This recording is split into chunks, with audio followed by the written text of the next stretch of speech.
My name is Ken Sudo. I am the Outreach Program Manager of the Homeless Youth Alliance. We run a street outreach program that also includes drop-in spaces 5 times a week. We also have a housing program too. I manage the outreach program. Tonight I'm sitting in our needle exchange. We have Monday, Wednesday, and Friday from 5:30 to 7:30. We've been here for many years. And what's been different during COVID times is that we have to kind of renegotiate how we use the space. They'll start letting folks upstairs and take their temperature and letting folks up a couple at a time, and we'll do the food and snacks and hygiene stuff and socks, and sometimes people will have case management questions, grab their mail. And we also are serving hot food now, and that's because since the sheltering order went into effect, scarcity has been a big issue for a number of things, but especially hot food. Some basic things like go to the bathroom, or like charge their phone, charge their ankle monitor, whatever it may be. So we're providing a place for people to come in to do those things, as well as see our doctors, our therapists, because with the sheltering order, also a lot of people are having a very hard time feeling isolated, feeling harassed by the police, which has been a very constant problem. Yeah, I would say that we're doing kind of everything we normally do, just kind of like times 10. I'm Mary. I am the boss type person at Homeless Youth Alliance. I've been here for 20-something years. I think kind of the most significant changes we're having here is like limiting the amount of people who can go in, taking temperatures, all that. Serving hot food has been really amazing though. Like the first day this started, I put an email out to lovely neighbors like this person here. And neighbors have been cooking for 70 people every single day since this started. And you get enough burritos, or chili, or stew, or whatever.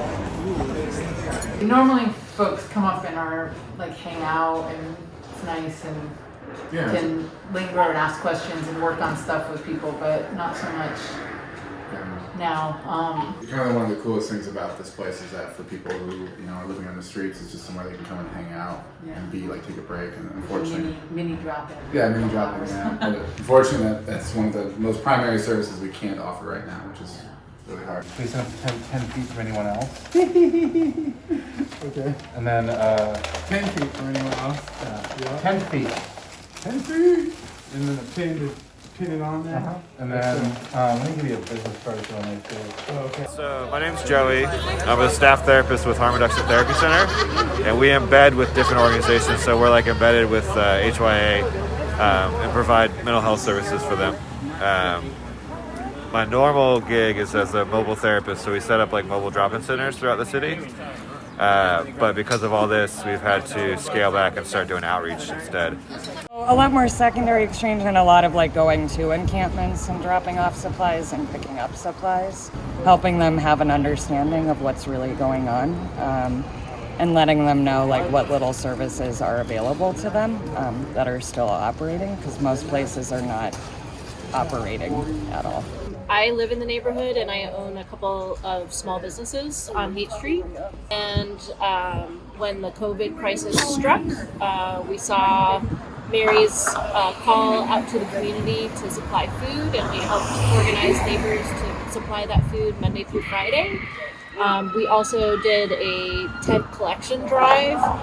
The city stopped enforcing tent seizures, tent sweeps, and move-along orders, and so we distributed over 1,000 tents citywide so far.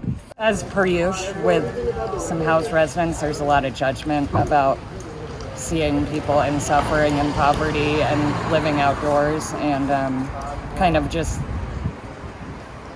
feeling frustrated at the lack of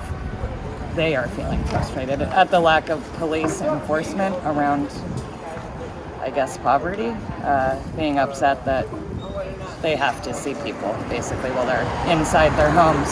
Social distancing can be a little frustrating. When it changes, just take care of your families, but thank you for taking care of all of us. You want a burrito for later, dear? No, I'm okay, thank you. Have a great day, man. You want a couple pairs of gloves? But in that same token, I think it is pushing some people who have long argued with us for decades to say things like we need to do a sanctioned encampment in the neighborhood. That's different. So maybe it'll push some change. Maybe not. I don't know.